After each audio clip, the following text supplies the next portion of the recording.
welcome everyone, and welcome back to Welfare Wednesdays. So, my name is Ren, and I'm your Animal Welfare Education and Research Executive with UBC Paw this year, and your host for this year's Welfare Wednesdays.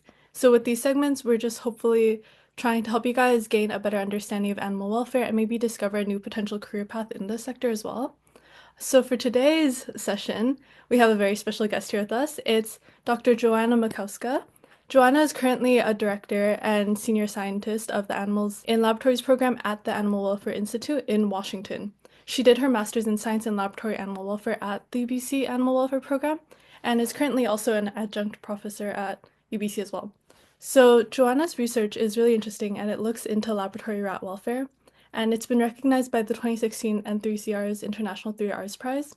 So thank you so much for joining me here today, Joanna. How are you? Good. Thanks for having me. It's a pleasure. All right, so let's just get started with our questions here. So Mhm. when working with animals in the lab, there are usually like standard behaviors that are used as a baseline to kind of determine whether or not they're under stress. In the case of lab rats and mice, what are some normal behaviors that they express, and do we misinterpret these behaviors in any way? I'll start with a little bit of a kind of more general overview. I think the challenge with rodents and labs is that they're nocturnal. And so most labs will not have reverse lighting, which means that when you come into the lab and you're working with them and you're assessing them, it's they're sleeping. It's, the lights are on because that's how we like it, and they're asleep. So it becomes really challenging to then see behavior or changes in behavior because they're not doing anything. And that's notoriously been a problem. And I think there's publications showing that people tend to underestimate they're in pain or they're doing poorly just because they don't see it. And we often kind of use that gauge. They seem fine. So that's I'm gonna want to do that preamble. So if at all possible, if you're in a lab that has reverse lighting, or if you could come in maybe right before the lights turn on or something like that, where you can see the animals being active, it is so much easier to see. So that's number one. Um, that said, the one behavior that is easily seen when they're sleeping is if one of the animals is sleeping away from the group, because they tend to sleep together. So mice will be in a nest, and if you will have like a bunch of mice in the nest and you have one on the outside somewhere, that's a huge red flag. Like there's definitely something very wrong. And also, Yeah. it's very interesting to hear that they're nocturnal. I didn't know that beforehand. So hearing Hmm. that, it's like, yeah, that definitely has consequences on also how the experiment runs, doesn't it? Because it's not Absolutely. running with their natural sleep cycle and things like that. Yeah. I mean, it's kind of a silent problem that like everybody knows is a problem, but it's not really talked about or nothing's really changed. And so most of these animals are used in behavioral studies, like they're woken up in the middle of their sleep cycle to run these mazes and learn these things. It's quite common. Um, but Oh. tangentially, the temperature you mentioned, like the reason they're huddling together is because the temperature that we have in labs is, again, it's comfortable for us humans. It's about 20 degrees, 21, whereas mice and Mhm. rats prefer closer to 28 and 30. Anything under that, they're Mm. cold. And so we have chronically cold, stressed animals, especially when they're sleeping and not moving, it becomes really cold. So that's why, like for mice, it is so important that they have a nest. Because when they can go into that nest and cuddle together, they have like nice warm temperature in there. So again, if you have a mouse outside of the nest, that is a big problem. Not only because that mouse doesn't want to be with her friends, but also because she's freezing. Like there's no reason she would be doing that. Yeah. That's Yeah. yeah. So yeah, there's a That's lot of issues. That's very surprising. And it definitely has impacts on the research that's being conducted, right? Yep. Because if the rats are happy and they're, not stressed, they have enough sleep, the results will be better and it'll better reflect kind of what the actual results should be. And That's even very if you're not interesting. doing, sorry, behavioral studies, or you're just like using, let's say, your mouse or your rat as a cancer model, for example, or some kind of metabolism thing, and if you have a chronically cold animal, that's that the way they process these drugs that you're testing, all of that is going to be very different in a body that is chronically stressed and using energy to warm themselves. There's a new study that came out recently that specifically looked at temperature. Because, like I said, it's another one of those things that everybody knows is happening, but we're not really doing anything about. But a paper Mm. like specifically show that some specific disease models are actually quite impacted by using animals that are cold.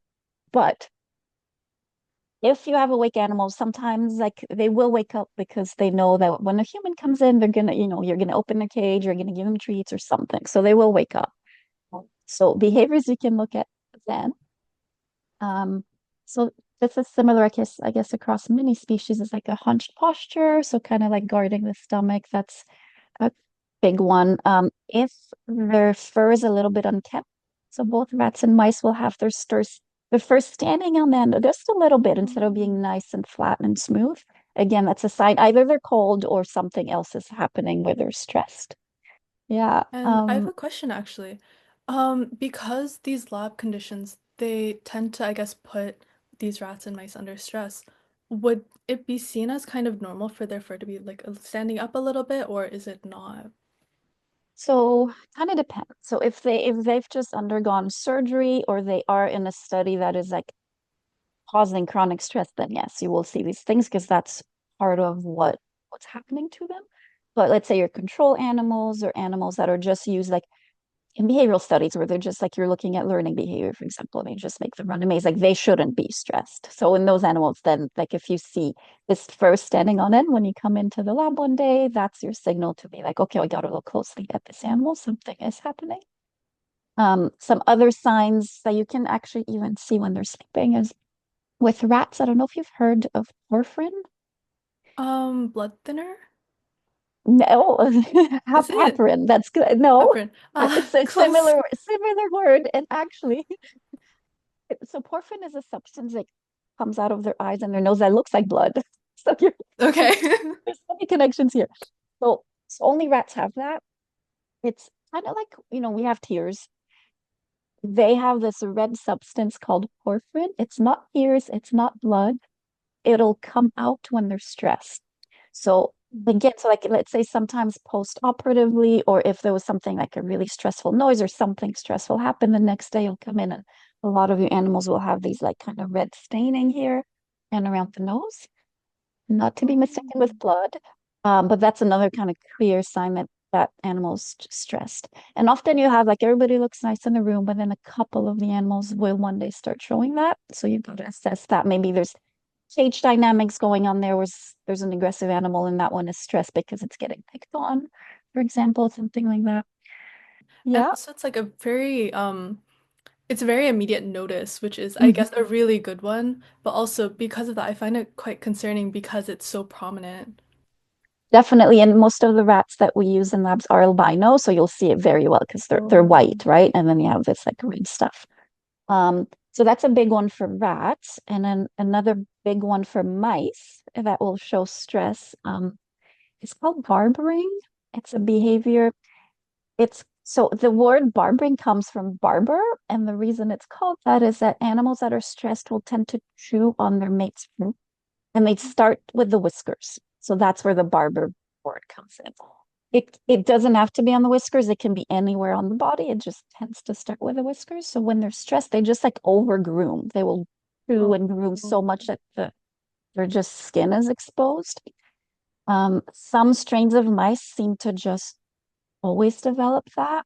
It's unclear whether some of their genetics have been changed to make that happen, or whether they're just much more stressed strains. Some of them are. Um, but in general, if you start some behavioral testing or some surgeries that become stressful, they will start doing that. So that's another indication for you to know that something is happening when you suddenly have bald patches.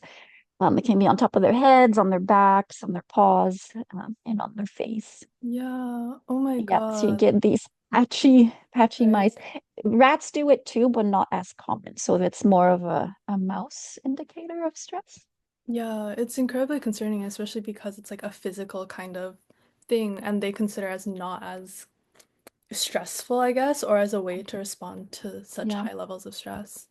But, Definitely. and the complications of that is that, like I said, they're stress cold. It's cold for them. So if they lose their fur, that's like another means that they are losing more heat. So that's a problem. And sometimes if they keep grooming that fur, when there's no more fur, they can like pierce the skin and then you can develop some skin infections and other Oh, complications too. So, and it is quite prevalent in labs, unfortunately. wow, that's very heartbreaking because it's just Yeah. more, it keeps going down. Yeah. Yeah, oh no. And so I guess that kind of answers our second question is how can we determine the welfare of these animals based on the behavior? So Hmm. these definitely don't indicate good welfare. It's their stress behaviors. They shouldn't be expressing this, right? Yeah, these are like we call abnormal behaviors. They will also develop stereotypies. Have you Hmm. guys learned about stereotypies? So there are these behaviors that are abnormal that you don't see in wild animals. You only see in captivity, and they're very repetitive. It's like I think a big example that most people will be aware of is like this polar bear pacing at the zoo. So just like walking Mm. back and forth, but they'll put like it'll be exactly the same path. They'll put their paws in the same spot every time, and they just do it on end. In the farming community, you have beef will just lick or horses to will roll their tongues. So mice will do that a lot. In standard housing within laboratories, pretty much every mouse will develop abnormal behaviors, and they'll do it for like 10% of their active time, which is a huge problem. Again, impacting research, right? Yeah. Um, some of the common ones for mice are backflipping. So they'll just start over and over and over in their cage. Another one is bar biting. So they'll go onto the lid and just like bite up and down for minutes on end. And then another popular one is they'll jump on the lid upside down and do circles. So lid circle. So just walk in circles over and over. Wow. That's super common. So when you come into the lab, it's often quite loud in a mouse room just because they're all doing this like repetitive abnormal behaviors. Yeah, Um, that's wow. sorry, this, It's yeah. very sad. It is very sad. Let's bring something happier. So another a normal behavior that you want to see is play. So they will play Yes. together, they're socially housed, and if so, as an indicator of welfare, if they stop playing, that's an indicator that something's wrong. Because just like humans and all other animals that we know of, if you're unhappy or sad or stressed, you stop playing. Like you have to be relaxed and in a good mood to play. So Yes. if you see animals that are playing, that's a good indicator they're doing okay. Yeah, And then, expressing normal behaviors. yes, exactly. In normal behavior, that will basically only happen if you're happy. Yes, which is a good thing. And in animal welfare, we usually try and ensure that these animals live, I guess, a good life. Mhm. What constitutes a good life for laboratory rodents then? So there's a few different aspects. I argue that within the cages, so they're currently around the world, they're housed in cages that are called shoebox cages. The name basically just come from the fact that they're the size of a shoebox. Um, and so they're very small. I don't think they can have a good life within a shoebox cage. I just don't think No. it's possible. I think more and more we are showing that it's just too small. Um, so I think number one is what you need. You just need more space, but not just more space. You need more space that is like interesting and complex. So I think the most important thing for them to have a good life is to give them a little bit of control and choice in their life. So give them a bunch of things to do so that they can, everybody has different personalities and we know that. Some of them really like to like run in a wheel. Some of them prefer to climb. Some of them prefer to do different things. So I think a good life would be a bigger environment with lots of different behavioral opportunities. So like I said, like wheel running or climbing, nest building, hanging on things. So the opportunity to do all that and to choose what to do and where to do it. Choose to separate yourself from your buddies if you want to, not when you're sleeping and cold, but like if you're doing an activity, some of them might want to play together, another one might want to like stick by herself. Like that's fine. Yeah. So just different opportunities. Another big piece of the puzzle is the human animal interaction. So as you guys probably know, rodents are inherently scared of humans. They're prey species. We're huge. So naturally, like when they're born, it's just you know, inherently they're like, I'm not sure about Terrifying, you. right? Yeah. So in a good lab, I think the main thing we need to do is habituate them to humans because they don't have a choice but to interact with us. Or like in our space, we come in every day, we check on them, then we do stuff. So we need to slowly and gently accustom them to us. So like first just enter the lab, maybe give them a treat, just do like very nice things so they form a positive association with us. And then slowly accustom them to being picked up and just teach them that none of this is scary, that we're okay. So that's a big one. Eventually, I think then even if you're using them in research and you're going to be doing blood draws or injections, for example, to teach them the way they do in zoos more and more is to cooperate with these things.